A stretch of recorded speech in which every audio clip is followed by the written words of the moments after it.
ذبابة الفاكهة وخطورتها على ثمار الجوافة بتاعتك.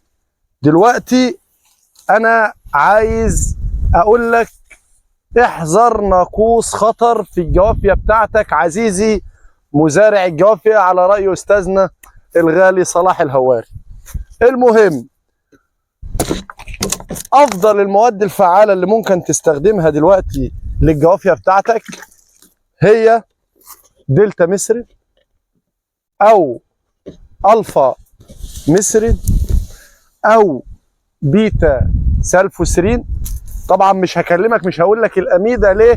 الأميدة دورها انتهى معايا خلاص، دور الأميدة انتهى معايا من 20 يوم فاتوا خلاص، ما عادش ينفع ترش أميدة عشان صحتك وصحتنا وصحة الناس الغاليين علينا، أهلي وأهلك. ما هو مين اللي بياكل الزرع المرشوش ده؟ أهالينا كلنا، عشان خاطر البي اتش وفترة التحريم اللي بتغيب بسبب مادة الأميدة. فالأميدة سواء 70 سواء 35 دورها انتهى، فعشان كده مش هقولها.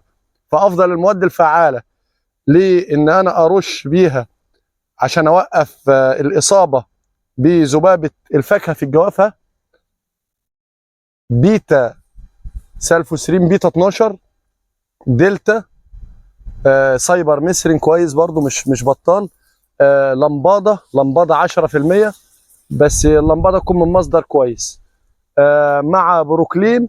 وان انا برضو ارش واغسل الزرع بتاعي غسيل جيد، ولا يمنع ان انا احط نسب بسيطة، حاجة بسيطة خالص، لانها تكون من موانع الانسلاخ يعني او ايه. وبرضو مش عايز انسى حاجة، جزئية مهمة برضو، ما ننسوش يا جماعة المصايد، اللي نعلقوا مصايد في اراضينا. المصايد مهمة جدا جدا في مكافحة ذبابة الفاكهة. طبعا عايز اقول لك الوغزة دي ممكن بعد كده تعمل لي اصابة فطرية، فانا لما انزل ارض ويكون معايا اصابة زي كده، طبعا الاصابة لو انت لقيت اصابة فطرية او فطر سنوي مثلا، ما ترشش الفطر الاول. هو الفطر يجيب بسبب وغزة او الدغزة بتاعت الانثى، بتاعت ذبابة الفاكهة.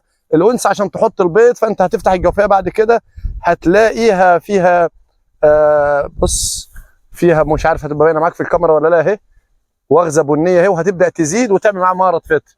فانا ارش رشه الحشر الاول بماده متخصصه لذبابه الفاكهه. بعد كده ممكن ارش رشه فطري منكوزيب، او ممكن ارش مثلا هيدروكسيد نحاس، ارش رشه فطري كويسه للجوافه. استناني الفيديو الجاي من مبيد ومفيد مع سالم القطعان.